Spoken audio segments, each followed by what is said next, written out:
Vadodara airport પર નવી સુવિધાઓ, car charging station, cafe point સહિત ટ્રાન્સપોર્ટેશનની સુવિધાઓ ઊભી કરાઈ મુસાફરોને લાભ મળશે. વડોદરા હરની એરપોર્ટ પર આવનારા મુસાફરોની સુવિધાઓમાં વધારો કરવામાં આવ્યો છે, જેમાં ખાસ કરીને આજના સમયમાં ઇલેક્ટ્રિક વ્હીકલ વધુ હોવાથી કાર ચાર્જિંગ સ્ટેશન ઊભું કરવામાં આવ્યું છે.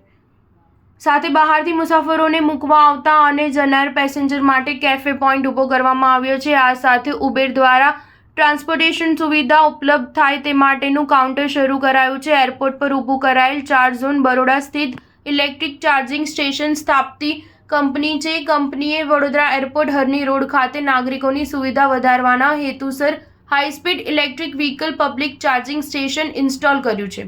વડોદરા એરપોર્ટે પર ચાર્જિંગ સ્ટેશન ઇન્સ્ટોલ કરવાની બાબત એક ગૌરવપૂર્વકનો પ્રસંગ હોવાનું ઉલ્લેખી તેમણે જણાવ્યું કે અમારો હેતુ ઇફકાર વપરાશકર્તાઓને વધુ સારી, ઝડપી અને અનુકૂળ સુવિધા આપવાનો છે. તેઓ વડોદરા ઇન્ટરનેશનલ એરપોર્ટ પર કાર ચાર્જ કરવાનો લાભ લઈ શકશે. પ્લે સ્ટોર પરથી ચાર્જ ઝોન એપ ડાઉનલોડ કરીને કોઈ પણ ઇફકારને ચાર્જ કરવામાં મદદ મળશે. અમારા તમામ ચાર્જિંગ સ્ટેશન માનવ રહિત સ્ટેશનો છે.